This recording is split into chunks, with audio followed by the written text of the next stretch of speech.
89.3 The Current. This is Jade, and that was Addictions from Lucy Dacus live in the Current studio. The new album, Historian, is out now. And it's not just Lucy in the house. We also have Jacob, Ricardo, and Sadie in here, the full band. Thank you guys so much for stopping in. Yeah, thanks for having us. So I read but that you are afraid of addictions. You have no addictions. I am afraid of them. I really don't want to be dependent on anything at all. I don't drink coffee, don't do drugs, no matter how lame that makes me as a, quote, rock and roller. I'm very type A and also afraid of addictions, but the no coffee thing, your willpower is kind of overwhelming to me. Speaking of overwhelming, back in 2015, you were kind of helping out a friend on a college project, and he was like, oh, Jacob, who's here, saying, hey, do you have anything that you could work and we could go in the studio? And then all of a sudden, boom, all these labels are fighting over you guys, and now here we are. The second album is out. You've toured all over the place. A, congratulations. Thank you. But B, have you had a chance to breathe? Yeah, pockets of breathing. Right now, it's kind of like we're on all cylinders touring this next record. So we were just chatting a couple of weeks back in Austin, Texas for South by Southwest, and you mentioned that a younger version of yourself would be just freaking out over the fact that you are now singing on stage in front of people. And, you know, this is a topic that comes up a lot, but that imposter syndrome. Do you have any issues with that, or? Yeah, especially as a musician, because I never took a music class. I don't really know how to play guitar. I play in this like open tuning to make things easier, because I only started playing guitar so that I would have something to back up the songs I was writing. It's really weird to show up and like sing a cappella at a gig, but I don't feel like I've earned it in the way a lot of other people earn it. And I'm really susceptible to people saying like, oh, you don't deserve what you have, because I just think that's true. Like, nobody deserves what they have. Like, there's been a lot of luck involved, and like there's been work too, but you know, not everyone that works gets this position. And I feel lucky. Like, I'm not bothered by my imposter syndrome. Good. But I do want to kind of go back to that, like going into the studio as somebody who is, like you said, just kind of recently picked up guitar. How do you come into the studio? I had read that you came in, knew the order of the album, all of that. Do you come in with the music as well?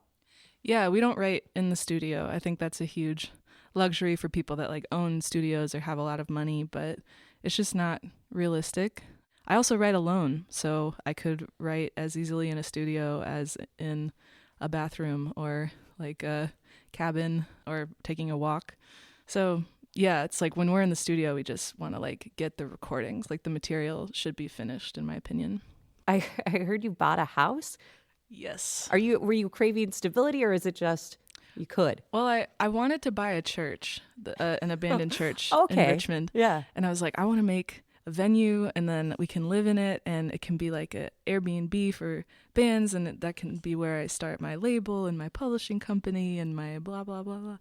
And I like went and like found a couple investors, and like I went to the realty office, and they were like, you are 21, I'm 22 now, but you're 21 and you have no credit, and why do you think this is possible?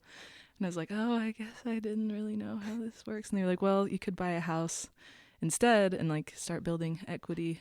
This is maybe boring. Like, I just said equity. That's like really boring. That's all right. I'm on the house hunt, so it's for me really interesting. But we can get back into the music, because I'm kind of curious about those other things you mentioned, where you want to have a record label and all of these things. So is there like big picture, Lucy Dacus? Yeah, I don't know when it'll happen, but I have a lot of energy for things other than my music, and I don't know if it's a label or if it's just like being a cheerleader for other people. That will come out one of these days. It comes out now in little ways, but and yeah, like a publishing company, I really love books and writing and other people's writing, so that's kind of like a far off dream. And we'll get to another song here in just a minute, but in that writing vein, you were a written writer, and now you're a singer. What do you think holds more power? Is it the written word or the singing? I don't think singing is innately powerful, and I don't think that writing is innately powerful, but writing has reached me more than singing has. Like singing without words, I guess. It's like beautiful, but it doesn't usually like destroy me. But I can read a book and just be totally destroyed, or when they're combined, that's like the most powerful. I think music lovers around the world can testify that good words sung well just ruin your life in a good way. We'll be prepared for it. This one's a pretty powerful one. That was a live version of Non-Believer from Lucy Dacus on The Current. And this is kind of a geeky, techie question, but at the very end of that song, there's some sort of something layered kind of underneath it. Can you share what that is? You mean the spoken word part? Yeah, it's a sermon from a cult that my friend was raised in called The Way International. And it's like this sermon that's like, you shall not yoke yourself to the hard-hearted, and you will not tolerate basically those that don't believe. And so I wanted to like have that playing like between radio stations. So there's also like me singing these kind of like off harmonies like a choir, and it's kind of like staticky. It's a really specific image. I don't expect people to think like between radio stations, but that's what I was thinking. Yeah, it's a really unique experience to hear that. And, you know, the religion obviously has a factor. You know, I'm wondering about the family inspiration behind this album, because there is a song about your grandmother in that song we just heard, Non-Believer. I read that it's like a story of your dad leaving his, you know, childhood home, and it's your mom and you having a little bit of an interaction. And I'm just wondering, what does your family think about you and your career making music? They're really proud. That song, Pillar of Truth, that's about my grandma. It's about my dad's mother, and he comes to shows. He travels like far and wide to come and see her. He's definitely like #1 fan status, and my mom's really proud too. She's going to be in Chicago in a couple nights, and I like to share it with them. It only feels right to do that. Did you grow up in a really musical household? Yeah, my mom's an elementary school music teacher, and my dad plays guitar and is like the classic, like, I just love live music type of person. Yeah, I never like learned instruments until much later, but there was always music. There is this image that I have of your new home with like notebooks scattered wildly everywhere. And I'm curious, are you also a really big reader? Yeah, huge reader. That's kind of like the best part of my house is all my books are just like towering all over. Notebooks too, but those are more like kept right by my bed in a secret spot. I miss our living room and the book collection often when we're out on the road. It's just really like centering, and it really makes it feel at home being surrounded by all my book friends. Do you have like a book blankie, like one that you're constantly reading and bringing with you? Ooh, I like that phrase. No, I don't reread books that often, but I am reading a book right now called The Tibetan Book of Living and Dying, which is like such a wonderful text that I feel like I've been wanting to read for my whole life. And now I'm finally reading it, and I'm like just taking so much comfort from it because it's answering a lot of the questions that I think of most of the time, which is just like basically how to live, how to die, how to treat people, how to not engage with regret, how to simplify. And yeah, I recommend it. Yeah, there's a lot of those questions that you just mentioned are, sprinkled throughout this album. So do you have the answer? Come on, Lucy. Some days, in some ways, and then it goes away. You know, it's like you don't get an answer and then you keep it. Like sometimes you have an answer in a moment, and it's probably just because you're in the moment, and then it leaves, and that's okay, and you'll find it again. Well, I want to talk about this last song that we're going to hear because the story behind it, I feel like, is so necessary, I guess, in the days that we're living in. I mean, it is the 50th anniversary currently of the assassination of Martin Luther King Jr.